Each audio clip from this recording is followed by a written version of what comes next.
Good morning बच्चों, कैसे हैं आप सब। आई होप आप सब बहुत अच्छे होंगे। चलिए देखते हैं आज की हमारी वर्कशीट किस सब्जेक्ट की है। तो आज की हमारी वर्कशीट है हिंदी की। तो सबसे पहले आप ये लिख लेंगे अपनी नोटबुक में, आज की डेट लिखेंगे 3/12/2020। अपनी पाठ्य पुस्तक का नाम लिखेंगे रिमझिम। यहाँ पर आप अपना नाम लिखेंगे, यहाँ लिखेंगे अपनी क्लास कक्षा 5 और सेक्शन जो भी है A B S C जो भी सेक्शन है वो लिख लेंगे। आज की वर्कशीट नंबर 123 ये लिख लेंगे और पाठ का नाम वे दिन भी क्या दिन थे, और यहाँ लिखेंगे आप अपने टीचर का नाम। ठीक है, तो बच्चों आप क्या आप जानते हैं आज 3 दिसंबर है। दुनिया भर में आज अंतर्राष्ट्रीय दिव्यांगजन दिवस मनाया जाता है। ये दिन दिव्यांगजनों के प्रति लोगों के दृष्टिकोण में बदलाव लाने के साथ ही दिव्यांगजनों को उनके अधिकारों के प्रति जागरूक करने, उन्हें आत्मसम्मान व समान अधिकार दिलाने के उद्देश्य से मनाया जाता है। तो ये दिव्यांगजन वो लोग होते हैं जिन्हें आप, जैसे किसी का पैर में कोई प्रॉब्लम है, किसी के हाथ नहीं है, किसी की आंखों में कोई प्रॉब्लम है, इस तरह के लोग दिव्यांगजन होते हैं। तो उन लोगों को, सभी लोगों के समान अधिकार दिलाना, उन लोगों को उनके अधिकारों के प्रति जागरूक करने के लिए, और हम लोगों का दृष्टिकोण, जैसे हम लोग उनको अपने समान नहीं मानते हैं तो हम लोगों का नज़रिया बदलने के लिए कि हम और वो सब समान है, इसी वजह से ये दिन मनाया जाता है। आप लोगों को भी ध्यान रखना चाहिए कि जब भी आपको कोई ऐसे लोग मिले जो इस तरह के हैं, जो दिव्यांगजन हैं, तो उनकी का मजाक नहीं उड़ाना, उनको सम्मान देना है जैसे बाकी लोगों को देते हैं। ठीक है, चलिए वर्कशीट स्टार्ट करते हैं। गद्यांश पर आधारित प्रश्न। तो एक गद्यांश दिया हुआ है, इस पर आधारित आपको प्रश्न है, उनको सॉल्व करना है, उनको लिखना है। तो बच्चों, क्या आप भी अपने स्कूल को याद कर रहे हैं? जैसे कि आप लोग इतने टाइम से स्कूल बंद है तो आप लोग ज़रूर याद कर रहे होंगे। आपको ऑनलाइन पढ़ाई में मज़ा आ रहा है या पुराने समय की तरह स्कूल आकर पढ़ने में मज़ा आता था? तो आप बताइए कि आपको पुराना जो आप स्कूल में आते थे अपने फ्रेंड्स के साथ, अपने टीचर्स से मिलके जो पढ़ते थे उसमें मज़ा आता था, या जो आप ऑनलाइन पढ़ रहे हैं इसमें मज़ा आ रहा है? इसी पर आधारित पाठ वे दिन भी क्या दिन थे। तो इसी से रिलेटेड ये आपने पढ़ा होगा, ये लेसन वे दिन भी क्या दिन थे, कि दी गई कुछ पंक्तियों को पढ़िए और दिए गए प्रश्नों के उत्तर अपने कॉपी में लिखिए।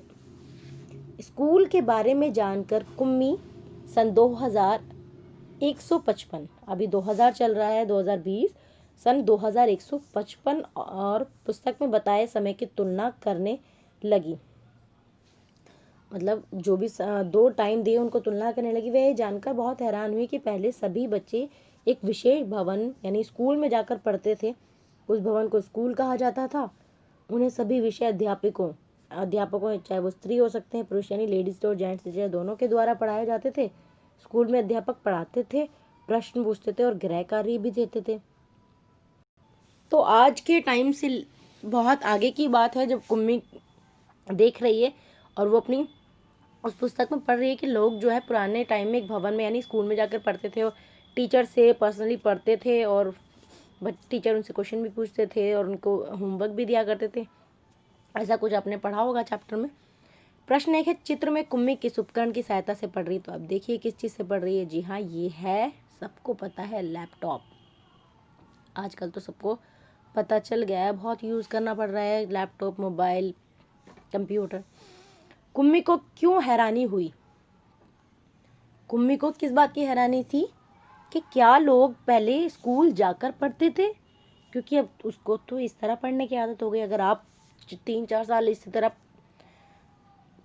पढ़ना शुरू कर दें तो आपको भी लगेगा कि पुराना ज़माना ही हो जाएगा ना एक तरीके से, कि जब लोग ऐसे जाकर पढ़ा करते थे। तो उसको हैरानी बेसिकली ये थी कि क्या सभी बच्चे किसी विशेष भवन में जाकर पढ़ते थे। पहले सभी बच्चे एक विशेष भवन में जाकर पढ़ते थे, ये उसकी हैरानी थी। प्रश्न 3 है, नीचे दिए गए वाक्यों में रेखांकित शब्द किस काल को बता रहा है? अब आपको काल बताना, आपने काल पढ़ा है कुछ टाइम पहले, वर्तमान, भविष्य और भूतकाल, है ना, याद है। तो रोहित को मिली उस पुस्तक में स्कूल के बारे में लिखा था। अब लिखा था कैसा हो जाएगा? भूतकाल, वर्तमान काल या भविष्य काल? हो चुका था तो ये क्या हो जाएगा? भूतकाल। ठीक है, भूतकाल लिखते हैं। बच्चों, आप सबने देखा कि कोरोना महामारी की वजह से हमारे स्कूल बंद हो गए, लेकिन फिर भी हम पढ़ाई कर पा रहे हैं ना। हम अलग अलग वस्तुओं जैसे फ़ोन, लैपटॉप, कंप्यूटर आदि का इस्तेमाल करके अपनी बात कह पा रहे हैं, अपने टीचर की बात सुन पा रहे हैं, अपना काम कर पा रहे हैं ना। वे साधन जो हमें एक दूसरे से जुड़े रहने और बातचीत करने में मदद करते हैं वह संचार के साधन कहलाते हैं। तो जिन साधनों के ज़रिए हम एक दूसरे से बातचीत कर पाते हैं, इन साधनों को हम संचार के साधन कहते हैं, है ना। संचार के साधन जैसे लैपटॉप, यहाँ पर लिखेंगे आप लैपटॉप, ये क्या है, खत, ये क्या है, ये आप देख रहे हैं टेलीविज़न,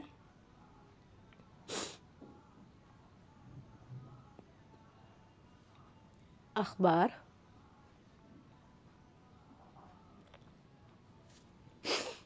यहाँ पे भी लिख देते हैं लैपटॉप, है ना।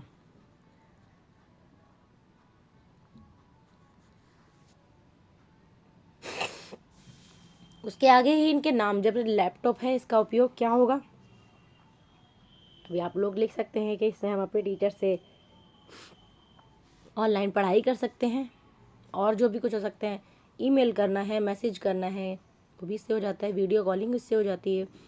ख़त, हम अपनी कोई भी न्यूज़ एक दूसरे के साथ इससे भेज और प्राप्त कर सकते हैं। अब ये है टेलीविज़न। टेलीविज़न का उपयोग क्या होगा, इसमें हम मनोरंजक कार्यक्रम भी देख सकते हैं और दुनिया भर की खबरों को हम इस पर देख सकते हैं, सुन भी सकते हैं। अखबार में क्या है, हम दुनिया भर की सभी खबरों को इसमें हम पढ़ सकते हैं, है ना। तो ये ऐसे लिख देंगे आप इसको। पेरेंट्स के लिए सुझाव है, बच्चों से बात करें कि लॉकडाउन में हम अपने दोस्तों और रिश्तेदारों के किस संचार के माध्यम द्वारा जुड़े रहें। यदि हमारे पास ये साधन ना होते तो क्या। आजकल हम किस चीज़ से सबसे ज़्यादा जुड़े हैं, मोबाइल फ़ोन से, टेलीफोन से, है ना। यही हमारा संचार का सबसे ज़्यादा, फ़ोन, ज़्यादातर पढ़ाई भी फ़ोन के ज़रिए ही हो रही है। आप वीडियो कॉल करना है जूम पर क्लास लेनी है, जैसे भी आप इसी के साथ जुड़े हुए। अगर ये ना होता तो क्या होता, क्या हम पढ़ाई कर पा रहे होते, क्या हम एक दूसरे के बारे में जान पा रहे होते, नहीं ना। तो इस बारे में ज़रूर डिस्कस करें। कोविड-19 के दौरान अपेक्षित व्यवहार, अपने हाथों को साबुन और पानी से नियमित रूप से धोएं।